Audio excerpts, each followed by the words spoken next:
கர்த்தருக்கு ஸ்தோத்திரம். கர்த்தராகிய இயேசு கிறிஸ்துவின் இன்ப நாமத்தில் இனிய வாழ்த்துக்கள். இந்த தியானத்திற்காக ஜெபித்த பொழுது தேவன் தந்த வசனம் ஏசாயா தீர்க்கதரிசியின் புஸ்தகம் 9ஆம் அதிகாரம் 6ஆம் வசனம். நமக்கு ஒரு பாலகன் பிறந்தார், நமக்கு ஒரு குமாரன் கொடுக்கப்பட்டார்.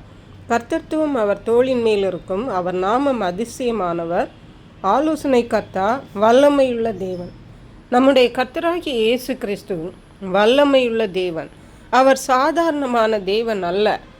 ஆதியாகம புஸ்தகம் 17ஆம் அதிகாரம் 1ஆம் வசனத்தில் வாசிக்கும் பொழுது, ஆபிராம் 99 வயதான போது கர்த்தர் ஆபிராமுக்கு தரிசனமாகி, நான் சர்வ வல்லமையுள்ள தேவன், நீ எனக்கு முன்பாக நடந்து கொண்டு உத்தமனாயிரு என்று சொன்னார்.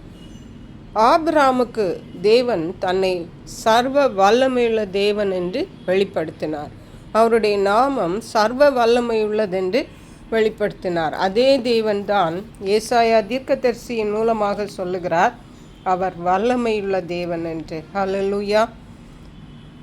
ஏசாயா தீர்க்கதரிசியின் புஸ்தகம் 28ஆம் அதிகாரம் 29ஆம் வசனம் சொல்லுகிறது. அதன் கடைசி பாகம், அவர் செயலில் மகத்துவமானவர். ஹல்லேலூயா. அவர் செயலில் மகத்துவமானவராக இருக்க வேண்டுமென்றால் அவர் வல்லமையுள்ளவராக இருந்தால் மட்டுமே முடியும். அவராலே கூடாத காரியம் ஒன்றுமில்லை என்று பரிசுத்த வேதாகமம் நமக்கு சொல்கிறது. நாம் ஆராதிக்கிற தேவன் ஏதோ சாதாரணமான தேவன் என்று நினைத்து விடாதீர்கள். அவராலே கூடாத காரியம் ஒன்றுமில்லை. நாம் அதை விசுவாசிக்க வேண்டும், அவரை நாம் நம்ப வேண்டும். ஹல்லேலூயா. அவர் ஏசாயா தீர்க்கதரிசியின் புஸ்தகம் 40ஆம் அதிகாரம் 12ஆம் வசனம் சொல்லுகிறது, தண்ணீர்களை தமது கைப்பிடியால் அளந்து, வானங்களை ஜானளவாய் பிரமாணித்து, பூமியின் மண்ணை மரக்காலில் அடக்கி, பர்வதங்களை துலாக்கோலாலும் மலைகளை தராசாலும் நிறுத்தவர் யார்?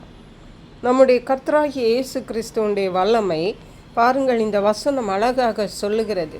தண்ணீர்களை அளக்கிறார், வானங்களை அளக்கிறார், பூமியின் மண்ணையே அளக்கிறார், பர்வதங்களை துலாக்கோலாலும் மலைகளை தராசாலும் நெருக்கிறார்.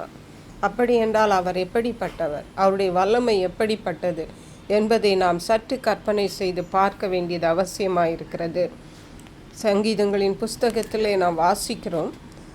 150ஆம் சங்கீதம், தாவீது ராஜா இவ்விதமாக சொல்லுகிறார், அதாவது, அல்லேலூயா, தேவனே அவருடைய பரிசுத்த ஸ்தலத்தில் துதியுங்கள், அவருடைய வல்லமை விளங்கும் ஆகாய விரிவை பார்த்து அவரை துதிங்கள். 2ஆம் வசனம், அவருடைய வல்லமையுள்ள கிரியைகளுக்காக அவரை துதிங்கள். நம்முடைய கர்த்தராகிய தேவனுடைய இயேசு கிறிஸ்துவனுடைய வல்லமை கிரியைகள் வல்லமையுள்ளவைகள். ஹல்லேலூயா. மனுஷரால் அது செய்யக்கூடாதவைகள், மனுஷரால் கூடாதவைகள் தேவனால் கூடும் என்று தேவன் சொல்லியிருக்கிறார். அருமையான கர்த்தருடைய பிள்ளைகளை, ஒருவேளை நீங்கள் கேட்கலாம், அப்படி என்றால் தேவன் எனக்கு இதை ஏன் செய்யவில்லை, அதை ஏன் செய்யவில்லை என்று நாம் நினைக்கலாம், கேட்கலாம். எல்லா காரியங்களையும் தேவன் செய்வதற்கு அதன் காலத்திலே தான் செய்வார், அதற்குரிய நபர்களுக்கு தான் செய்வார். அப்படியானால் நமக்கு செய்ய மாட்டாரா என்று நினைக்கலாம். தேவன் எல்லாருக்கும் செய்யும் பொழுது அவருடைய பிள்ளைகளாகிய நமக்கு செய்யாமல் இருப்பது எப்படி? ஆனால் தேவன் குறித்த நேரத்தில் குறித்த விதத்தில் தான் செய்வார். அதுவரைக்கும் நாம் அவரை நம்பி விசுவாசித்து பொறுமையோடு காத்திருக்க வேண்டியது அவசியமாக இருக்கிறது. அருமையான கர்த்தருடைய பிள்ளைகளை, இன்றைக்கு நாம் திட்டமும் தெளிவுமாக தெரிந்து கொள்ள வேண்டியது என்னவென்றால் நம்முடைய கர்த்தராகிய இயேசு கிறிஸ்து வல்லமையுள்ள தேவன். அவராலே கூடாத காரியம் ஒன்றுமில்லை. நாம் அவரை இன்னும் பற்றி கொள்வோம், இன்னும் அவரை விசுவாசிப்போம், அவருடைய ஆசீர்வாதங்களை இம்மையிலும் மறுமையிலும் பெற்றுக்கொள்ளுவோம். கர்த்தர் தாம் இந்த வார்த்தைகளை ஆசீர்வதிப்பாராக. ஜெபிப்போம்.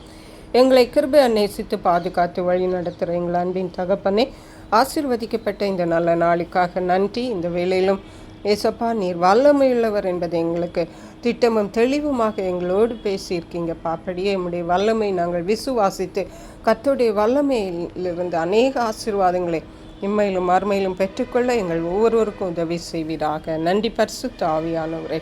துதிகன மகிமை மக்கை செலுத்துகிறோம். மீட்பர் இரட்சகருமாகிய இயேசு கிறிஸ்துவின் இன்ப நாமத்தில் ஜெபிக்கிறோம் எங்கள் அன்புள்ள பரமபிதாவே.